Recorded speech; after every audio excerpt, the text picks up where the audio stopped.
worries. I think it's appropriate that as we are ending our center, we're trying to think about where linguistics is going next. And I think that Felicity Meakins, Professor Felicity Meakins, is a great person to give us a plenary today as someone who has been really thoughtful about many aspects of linguistics, connections with community, connections with other sciences, outreach, and we've heard a lot from her already in this center event, and rightly so. We heard from her on outreach and new discoveries, and I'm really looking forward to her talk today. I just want to point out that Felicity is a holder of many ARC grants, including DECRA, Future Fellowship, multiple discovery projects.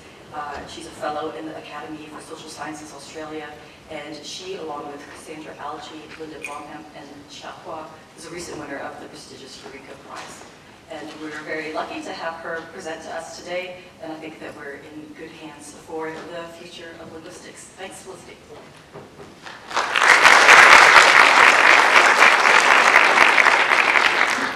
Thanks very much, Danielle.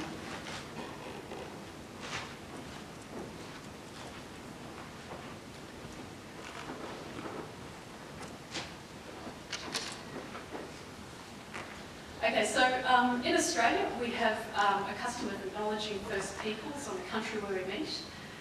It's a custom that Indigenous peoples themselves have, and I think is now an important part of redressing some of the devastating impacts of colonisation. So I'd like to begin by, again, acknowledging that we're meeting on Ngunnawal country, and I'd also like to pay my respects to First Nations people in the audience. I've had the great privilege over the last couple of decades of working with different Indigenous groups in Northern Australia, so Gurindji mob, Bilinada mob, Mutwara, Ngariman mob, and I've really enjoyed documenting their very precious and fascinating languages. I'd actually sort of like to take this moment to particularly thank Violet Wardrell up there, who's one of the many Gurindji elders I've worked with, but has really shared the same passion for the intricacies of her language. She's a great mind, and she's the person who originally piqued my interest in cardinal directions and spatial relations more generally. I think in another and better world, she would have been the professor standing up here giving this plenary, not me. I'd also like to acknowledge Cassandra Algy. So she's part of that population genetics project that I was talking about yesterday, and has been a collaborator over the years and is a very key member of this project, as is Leah Lehman, who's Violet Wardrell's granddaughter. She has a real interest in the ways that Western science and Indigenous ecological knowledge can map across each other, come together, and perhaps create third spaces. And also Rosie Smiler, who I've worked with a lot over the years, who's also an assistant teacher at Gurindji School. The other really important members of this work come from Caltech in California, so Joe Kirschbank, who's a geologist, and Shinjin Mojo, who's a neuropsychologist, and Dawan Wu, who's a neuropsychologist as well, who joined us on the fieldwork for this, and Isaac Hillman. Okay, sorry, just realised I'm pressing the other buttons to press. Okay. So just generally speaking, I'm going to be talking a lot about spatial relations, and by that I'm referring to the linguistic encoding of the angular relationship between objects, specifically coordinate systems, which can be used to express the relationship between two objects separated by space. So I'm going to go through the linguistic expression of this, cognitive aspirations of this, and then move into new work which is looking at the neurological basis of this very interesting system. So I'll start with language. There's been a lot of work done on this over the years. Originally it was thought that human spatial cognition was universally based on egocentric orientation, so underpinned by bodily coordinates. In this sense, it finds its linguistic expression in left-right systems. So, for instance, you get sentences like the pencils to the left of the book. Although this was thought to be universal, we now know that Indigenous languages in Australia are actually based on geocentric orientation. So we don't have left-right systems, instead mostly cardinal systems. So you get sentences like, for instance, the pencils to the north of the book.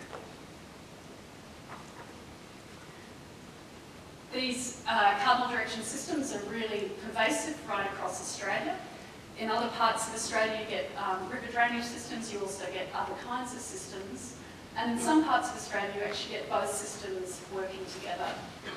So Gurindji is one of these places where you have both river drainage systems and cardinal directions. This is a country that's located about 800 kilometres southwest of Darwin. So for Gurindji mob, the use of geocentric terms is pervasive. It's the main way of indicating direction in spoken language and sign language. There are no left-right terms. There's terms for right hand and left hand, but they're not used to abstractly position objects in space. There are also river drainage terms. They're much less used in everyday conversation, so I'm not going to talk about them in this talk. The main system that I want to talk about is the cardinal direction system. So this is a north, south, east, west system. There's 32 inflected forms that we've documented for Gurindji. There could well be more. They're used in large scale space, like giving travel directions, for instance. They're also used for objects without inherent facets, like trees and buildings. And most interestingly, they're used in small scale space, so tabletop space, ochre pits. Also note that there are intergenerational differences, but I'm not going to talk about them during this talk because it turns out they're actually not significant for the electromagnetic detection work. So I'll start by playing you a video of Cassandra Algie and Rosa Smiler, who are walking through Gurindji country on Old Waverley Station, where Gurindji people walked off the station protesting against poor working conditions in 1966. They're using a lot of cardinal terms in this. It was shot in the late afternoon, so you could sort of get the sense of direction by the shadows from their bodies.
Okay, so cardinal directions are also used in small scale space, even mapped onto the body. This is an example from Violet Waddrell. She's talking about a fly that's just landed on her, and she's using quite a complex cardinal direction term, west, which also has verticality encoded in it, edge information, and also a case marker.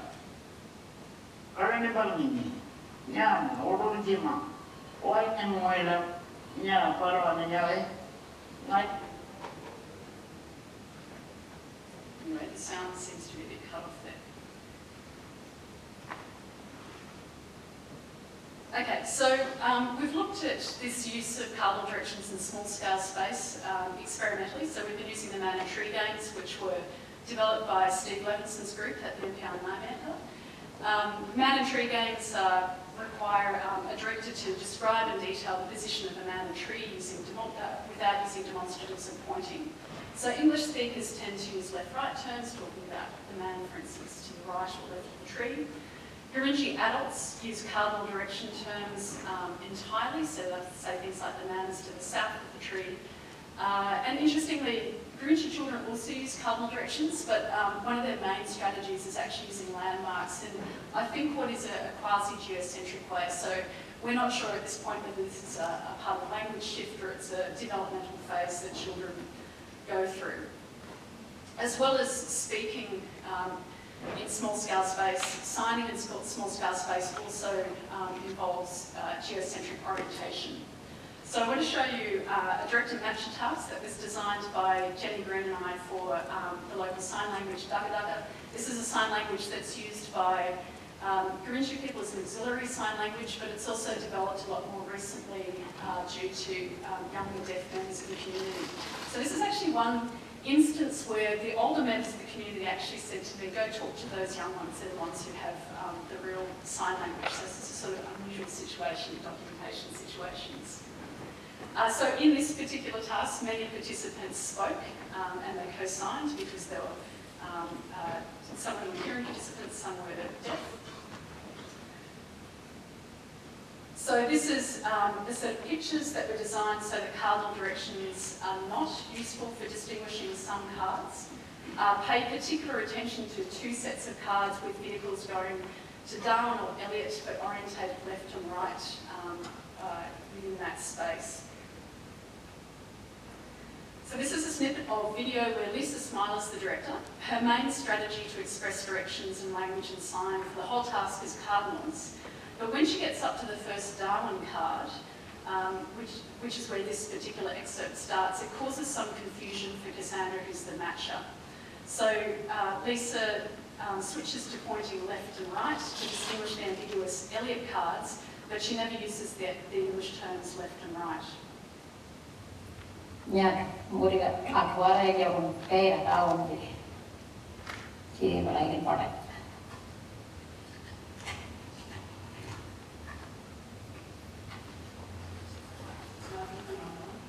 Arif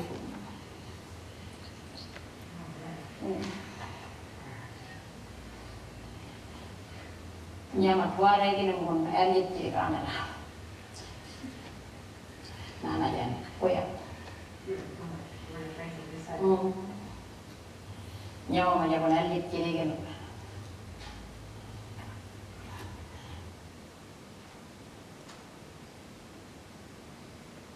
So cardinal directions also feature elsewhere in the sign system. For instance, the signs for tomorrow and yesterday follow the trajectory of the sun. So there's a time-space remapping that's going on here where tomorrow and yesterday are signed east and west, which Cassandra Algie will demonstrate.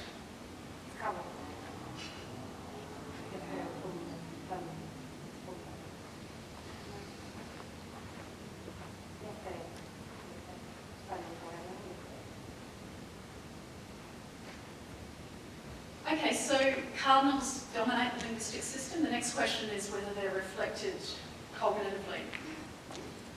So different languages refer to small-scale space in different ways, as we've seen. English has an egocentric left-right system. Gurindji has a geocentric north-south-east and west system. Are there cognitive consequences for different linguistic expressions of space? Neo-morphemes suggest that the way that a language encodes physical space affects the way that people think about space. And one way that this is demonstrated is through non-linguistic rotation tasks. So this is an example of Cassandra Algie demonstrating the animals in a row task, which was again developed through Steve Levinson's group with Rosie Smiler.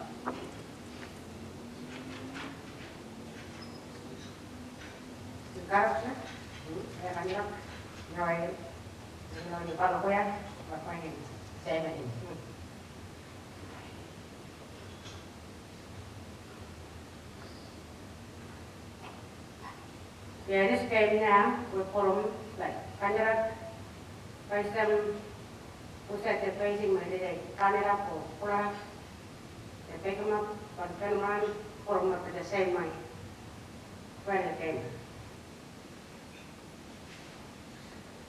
So in this task, participants see three animals lined up on the ground and on the left-right axis relative to their viewpoint.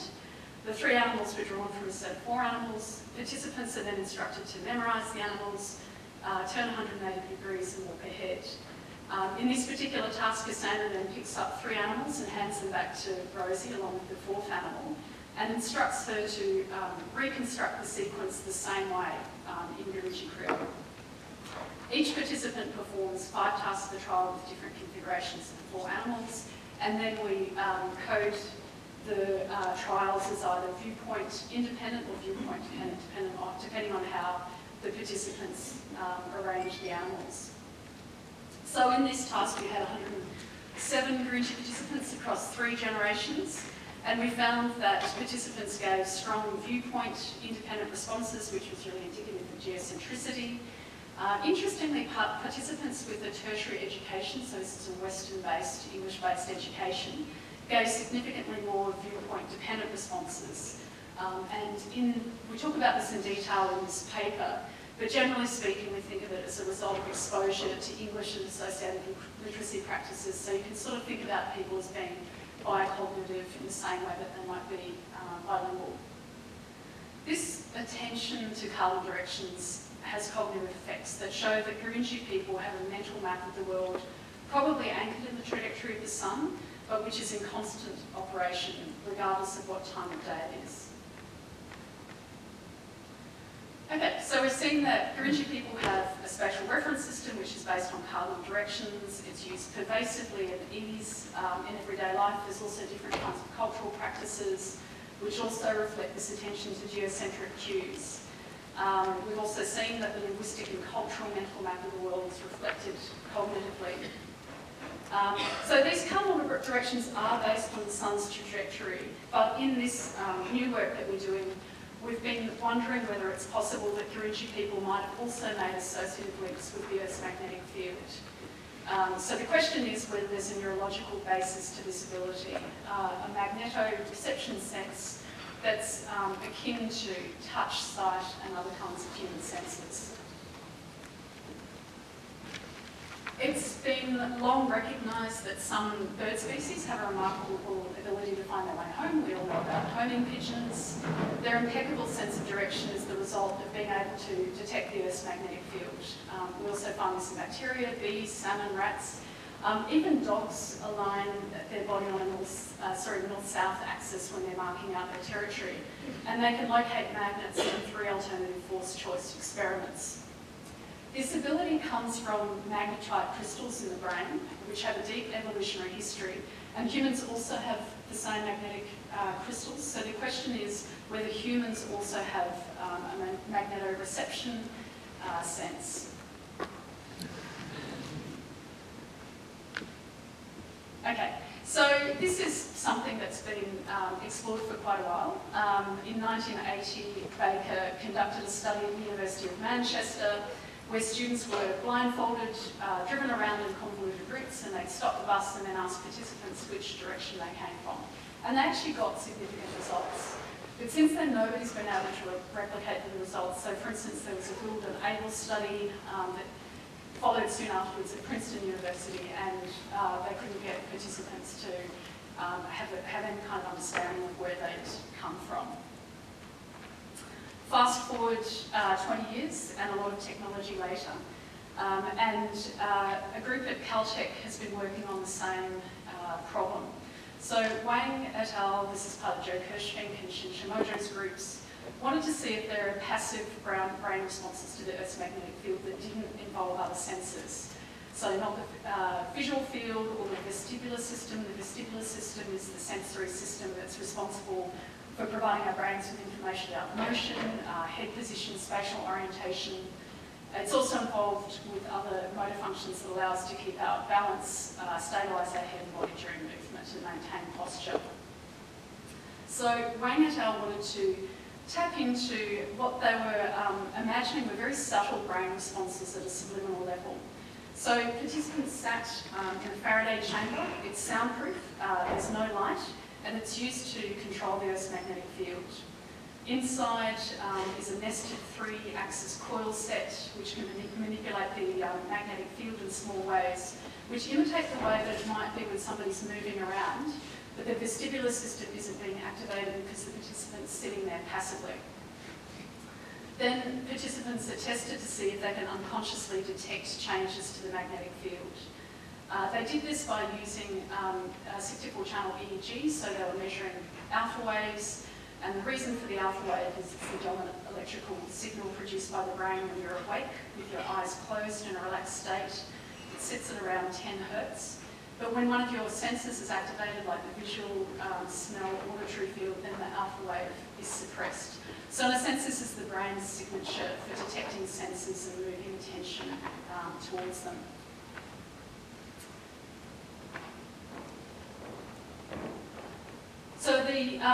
what they found were that the alpha waves are suppressed after particular rotations in the magnetic field. So this is a counterclockwise one that's above here, which indicates that humans actually do have an ability to detect the Earth's magnetic field, but it's implicit and subliminal. None of their experimental participants at Caltech reported being consciously aware of magnetic field shifts that altered their brainwave patterns. But all of the participants at Caltech came from an English-speaking background from birth that is egocentric, turns right, left and right. So this is why in Gurindji country we've been interested in this, because people here, of course, have been raised in a linguistic and cognitive environment which has an absolute spatial framework. So the idea is maybe there's been associated links then made with the magnetic field. Not only that, but there might be some idea that they're actually consciously aware of magnetic reception. So I want to take a brief excursion into the ethics process that we use for this project. And the reason for this is that there's been a long and brutal history of experimenting on Indigenous people and other marginalised groups. A lot of this work has been based on perceived deficits and has been ensconced in the colonial project. So this work, on the other hand, brings together linguistics and science to the task of describing one of the most extraordinary abilities, I think, of Indigenous peoples in Australia that sets them apart from non-Indigenous people. Gurindji people are firmly embedded in country, and this way of being in the world finds its expression in language, in cultural practices and in spirituality. But given the highly experimental nature of the work, we really wanted to make sure that we weren't perpetuating colonial practices. And we're not being disingenuous about this by pretending that the work was co-designed. It did come from separate lines of inquiry that I was making, and also Joe Kirschvink at Caltech. But what we did want to make sure was that the research was genuinely participatory and aligned with Gurindji interests. So Gurindji people are proud of their wayfinding abilities in comparison with whitefellas, and they think of themselves as people with an internal compass. And this is the reason why they were very keen to participate in this research with us. So the ethics process started with casual discussions with members of Gurindji Art, which is an art organisation that I do a lot of work with. 3 members of Gurindji Art, Cassandra Algie, Rosie Smiler, and Leah Lehman, who's one of the directors, came with me to Caltech. We met with Chumash people in the LA area at the Victoria Chumash community in Malibu. And then we had a week where we had a series of meetings with the heads of the neuropsychologist and geologist labs at Caltech, so Joe Kirschvink and Shin Shimojo and the other members of those teams. We toured the equipment, the training, decided whether it was appropriate for Gurindji or not. There are a lot of ethical considerations, timing, logistics, all this sort of stuff. So Caltech IRB, their ethics committee, gave us clearance, and we set up a alliance agreement then between Caltech and UQ, so that UQ Ethics recognised the Caltech IRB. And one thing I should say is that, fittingly, Caltech IRB were extremely nervous about the experimental work. They were a fantastic bunch. I gave a talk at Caltech with Rosie, Cassandra and Leah. The IRB members got to meet them. We also made iPhone videos at the week of meetings and the sort of showings, I guess, and training. And I really appreciated their concern for the work and their commitment in actually engaging with the Gurindji community members who were there and really coming to understand the project.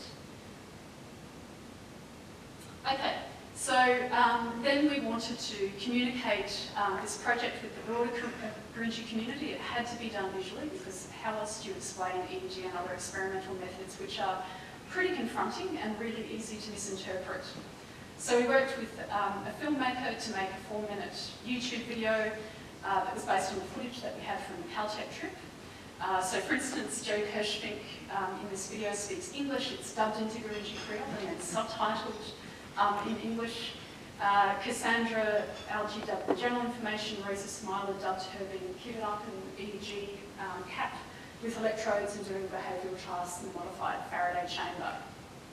So the film was shown at 3 meetings and discussed before being released on community Facebook pages and other social media. The meetings were with Churap Group, so the traditional owners group, the Gurindji Corporation, which is another major corporation in the community, and then we had a general community meeting at Gurindji Arts. The idea was to explain why we were interested in this and to put the community's mind at rest. So there are a lot of questions about whether children were involved, whether old people were involved, which they weren't. People were worried that EEG could read your mind, and they were quite concerned about the use of needles and whether there were any adverse effects of the work. So I'll play a little bit from the ethics process so that you can see some of how this worked at the community meeting.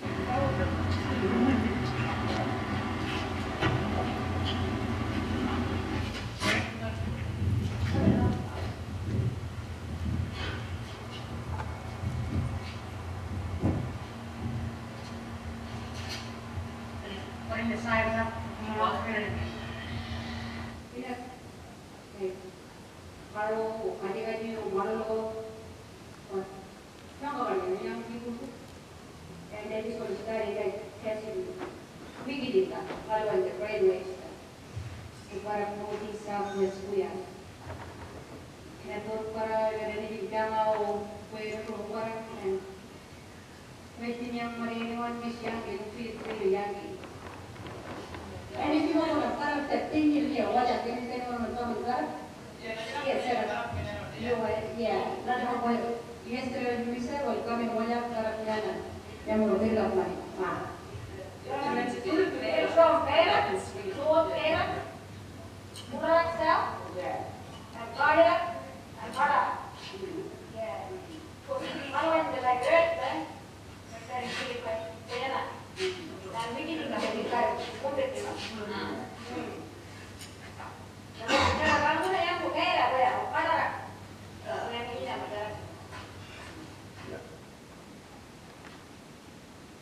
Okay, so on to some of the results.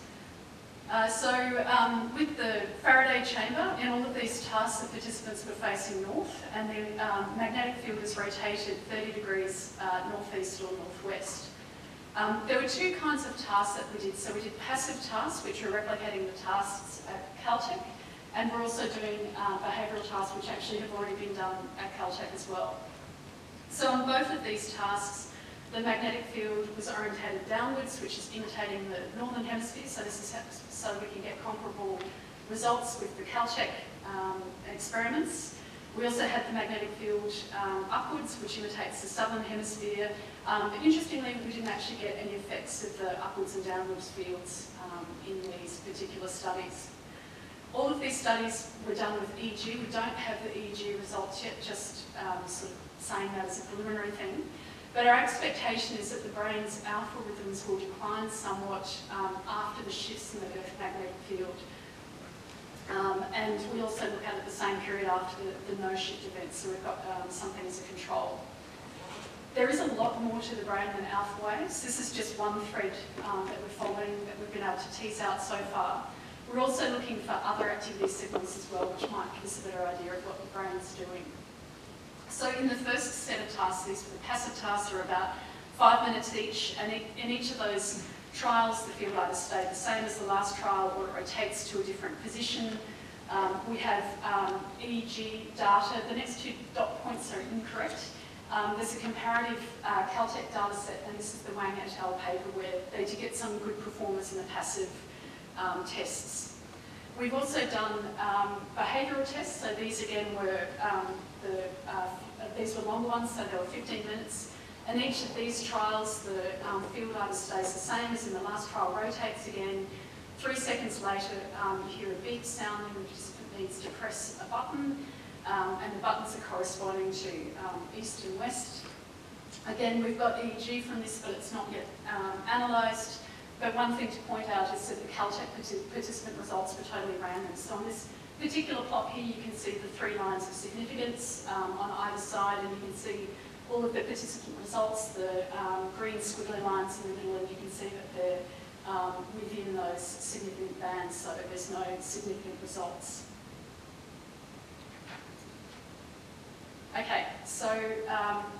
I'll show you what this looked like. We did this in the Gurindji preschool. It took us a while to find a building that wasn't producing its own magnetic field, which was going to be problematic. But here you can see how the tasks were run.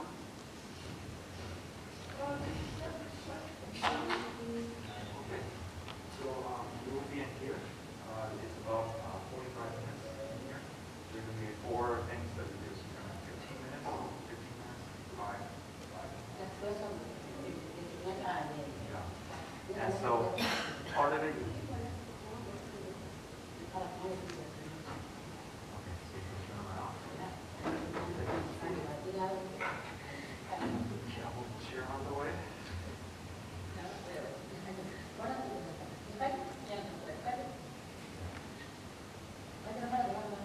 Yeah, good, good.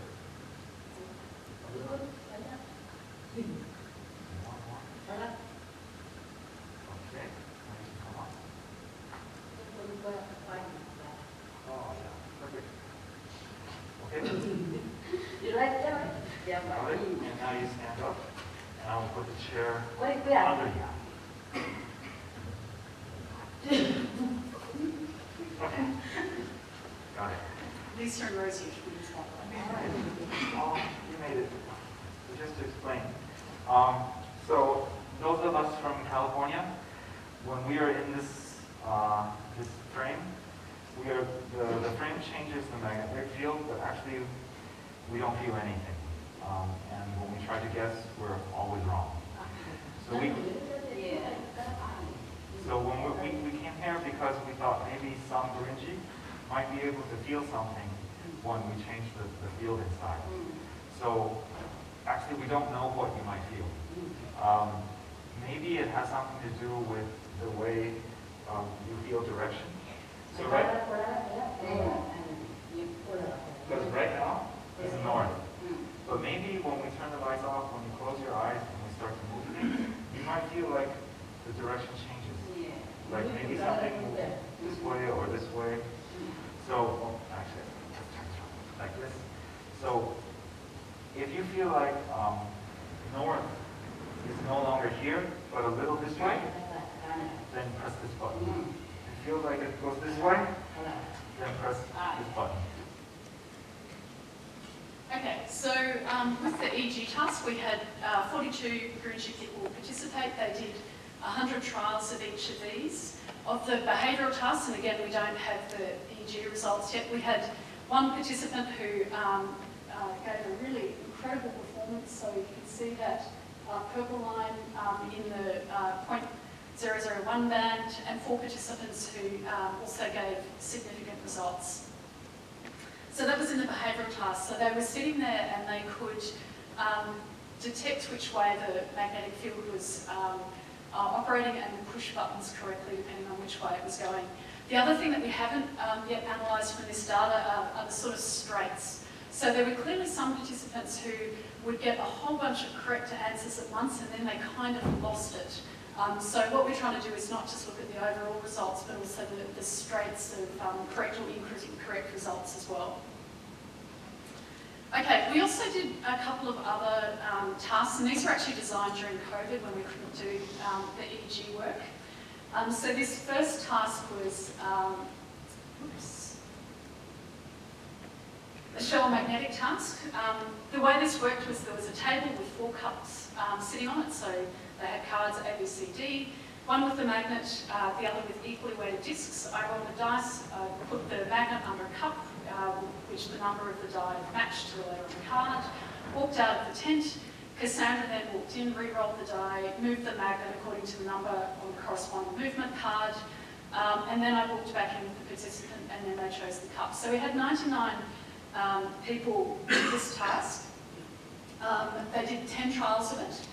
And we had 5 people who had over 5 correct answers and 2 participants who repeated it with over 7 correct answers. And you can see, again, some of the results on that particular plot there.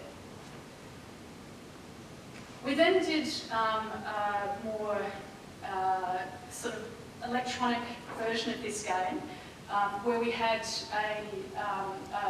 a similar sort of setup, but The magnets were activated by a laptop underneath the board, so they were coil magnets. We had 82 participants participate in this. It took about 10 minutes. The reason we did it was because we could get up to 100 trials of this compared with the low-tech cup game where you could only do 2 trials. So again, we had 4 participants who gave significant results on this particular task. Ooh, that's not the slide I was after. Okay, never mind. So in general, we had 13 Gurindji participants who gave significant results on the behavioural tasks. And compared with the completely random responses from the Californian control group, this is the first time that it's been shown that some humans may indeed have a conscious awareness of the magnetic field. We've yet to analyse the EEG data, which examines the passive brain responses to the shift in the magnetic field. So for instance, those 2 5-minute passive trials in the Faraday chamber. And there were significant results from the Californian control group with these passive tasks, and we're expecting a high level of response from Gurindji people.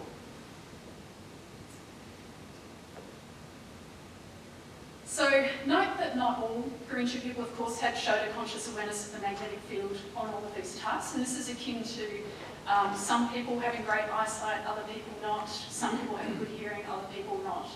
It can also depend a bit on your units of measure. So for instance, across the Indigenous population in Australia, eyesight's off the 20/20 scale, but the original scale was developed with non-Indigenous populations, so sometimes scales don't match what's actually going on. And some senses don't actually have units of measure either. So in this particular work that we're doing, we're faced with the real complication of developing methods at the same time and developing scales and measures of these, as also investigating what's a really highly controversial sense. I think at the moment some of our methods have a bit of a blunt instrument quality about them, which need refining.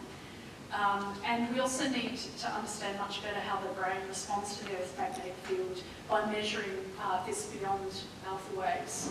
But we're getting a long way into this research. So I'll end then with some concluding remarks. This work on spatial relation really brings linguistics and science to the task of describing, I think, one of the most extraordinary abilities of Indigenous people that really sets them apart from non-Indigenous people. Gurindji people are firmly embedded in country, and this way of being it finds itself in different domains in language and cultural practice. The cardinal directions are based on the sun's trajectory, but it seems like some Gurindji people have made associated links with the Earth's magnetic field. And this really is the first time that humans have been shown to have this conscious awareness, so we're pretty excited by the results that are starting to emerge. Thanks.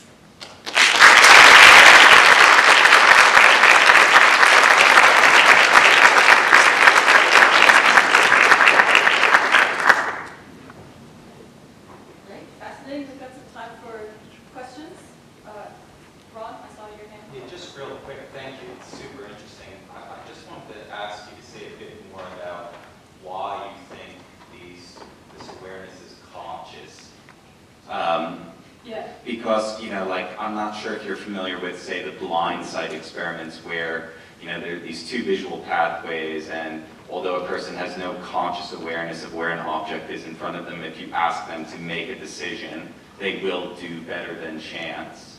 And so I don't know if you have more of a story to tell that you weren't able to get to. I just wanted to see if there was anything you could say. Yeah, I won't say too much about this at that point, but so there's different, consciousness is a tricky concept. There's different kinds of consciousness. So for instance, Gurindji people don't have words for the magnetic field or ways of describing the magnetic field, which would be a highly meta I guess there'd be a meta language around it. But the fact that they're actually able to correctly detect which way the magnetic field is going, they have no sense of this, no way of describing it. They won't say why, that they can feel anything or that there's something else that's sort of going on in terms of bodily feelings. But this is a level of consciousness, the fact that they can actually detect it correctly. So yeah, consciousness is a tricky concept, I think.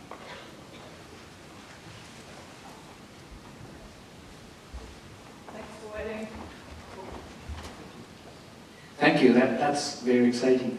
I have like a kind of a methodological question. So I was wondering why is it that the participants were informed beforehand where north was? And the reason I ask this question is that it's known that from metacognitive activity you can reorganize all kinds of orientational aspects, which affects the brainwaves that you were measuring. So, for example, this building looks like circular, pretty, kind of standard, strange form. It's hard to know anything. But once I'm told that, let's say, you're facing north and I'm facing south, or we are, then all of a sudden I can restructure from a meta way, the entire space, and then, I can solve tasks, etc., relative to that. So I was wondering if you were really going after the detection of magnetic fields, wouldn't have been, or maybe this is part of the future, I don't know, to really, make line the subject to that aspect. So they have to detect where the waves are, let's say where the north would be when it's manipulated experimentally. So I was just wondering, was that a theoretical reason, or why was that? Because it seems to be creating some confounds. Yeah, absolutely. So participants knew which way north was anyway. Rosie, when they were doing this task, was using cardinal directions. That was deliberate. The idea was to kind of activate people and get them thinking about that. The reason that we did that was if we'd started with sort of keeping that a little bit to ourselves, we're not sure whether we would have got any results at all. We don't know. And so the idea was that because this is still fairly blunt instrument work, like I say, we're actually trying to sort of figure out if we can get any results at all. The Caltech participants were also told which way was north as well, so we were keeping the experiments aligned. And the Caltech participants were told it didn't make any difference to them. But this is sort of similar. There's been criticisms of some of the rotation tasks, and there's been some suggestions that you can get different results with people who are inside rather than outside. So this is something that constantly comes up during these sorts of this sort of work. Oh, hi. I guess I was interested, given how well you know the participants, whether the 13 people who showed conscious awareness, whether they were known in the community to be fairly good at navigating, or whether they were, especially on time abortion, that kind of thing. Yeah, so this was one of the things that was really interesting. This is why I haven't reported on any of this. There were young participants, old participants, nothing to do with gender. There were a couple of rangers who performed really well, a couple of rangers who didn't. These are the people who are sort of spending most of their time on country working. So there's no clear idea at the moment who, why some participants are doing better than other participants.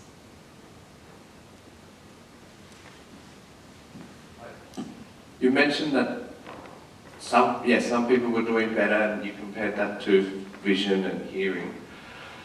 And you had the magnet experiment with the table, and you had 5 people do it right, and then 2 did it right again.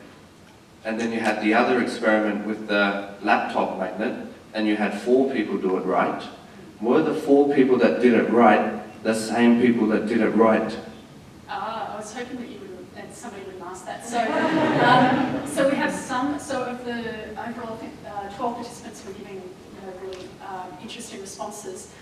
There are only a number of them who performed the same, who gave really good responses across all 3 behavioural tasks. So it's a good question, and it means that the tasks need refinement. So some of the tasks are picking up some things and not other things, and this is the problem with, I guess, co-designing both the experimental work at the same time as you're investigating a question. So yeah, it's a good question. So in some cases yes, in some cases no.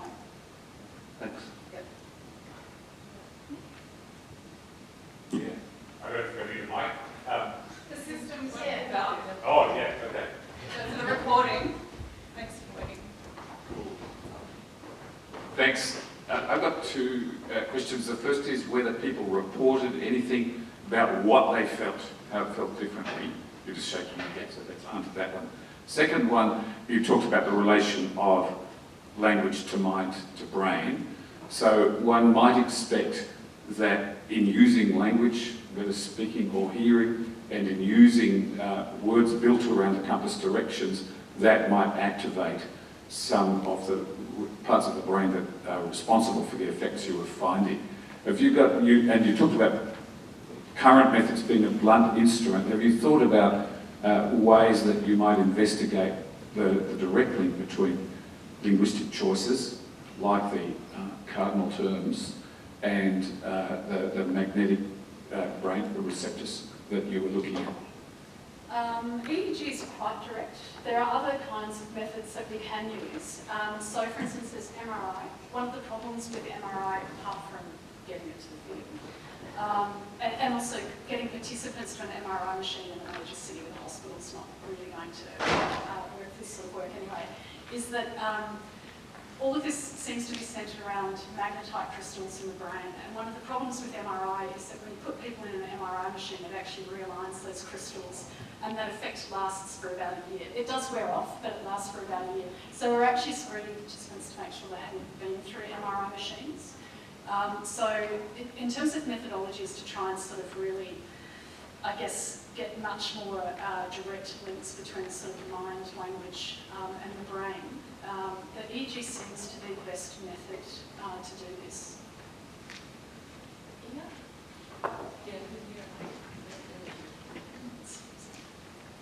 It's so interesting, and it just makes me sort of ask a question that you probably don't have an answer to, but I've been so conscious with interacting with East Timorese people about their amazing navigational wayfinding skills, both out of their context of Timor in the Australian desert and in Timor. So it's a sort of question about other people, not the dichotomy between sort of Western and extremely traditional Indigenous people, but has much work been done with people who also have a much closer connection to their land in that sort of way, so whose navigational skills might be much more home but aren't extremely traditional? Yes, so Steve Levinson's group's done lots of work on this over the years, and people with different kinds of geocentric systems, so uphill, downhill systems, also island, inward, outward kinds of systems. I think the thing that's interesting about cardinal directions is in particular points in the world it aligns much more closely to the magnetic field. So, and also this is a community that doesn't have AM radio frequencies, which also mucks about with this kind of ability. So that's why this seemed like a pretty good place to be doing this work with Gurindji.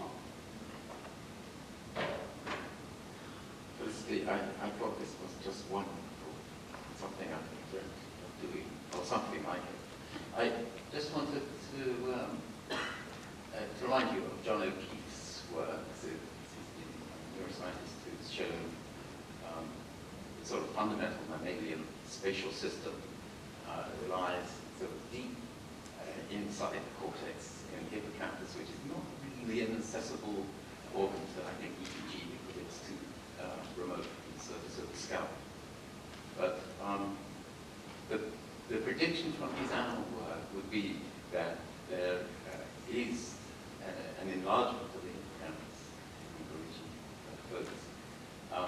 So this is something that one could ascertain without actually doing any tasks. So it will be done in an MRI, it has to be done in MRI, I think.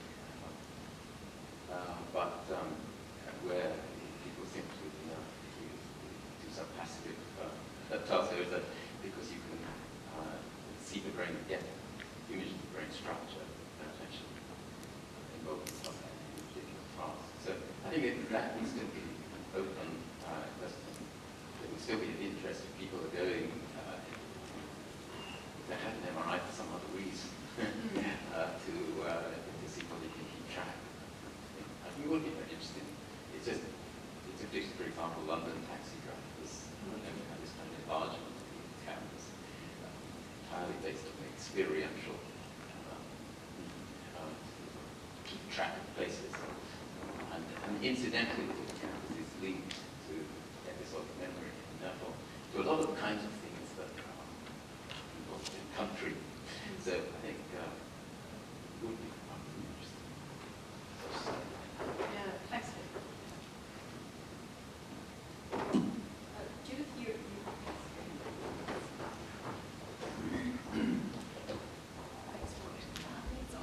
This is just so fascinating. I was just wondering, thinking about that conscious awareness, whether you're connected with Antonio Damasio's work on interoception and consciousness. He's done a lot of work on that awareness of those internal signals, which seems to be what is happening here. And perhaps in terms of measurements, perhaps he's done something that's of interest there. It was interesting you saying also that there's no sort of ways of referring to this, but I think in English what we're finding is that there actually are, when we talk about gut instinct or being heartsick, there's some sort of reflection of interoceptive awareness. So yeah, I just thought it might be an interesting connection. Yeah, thanks. I don't know that first word that you were talking about.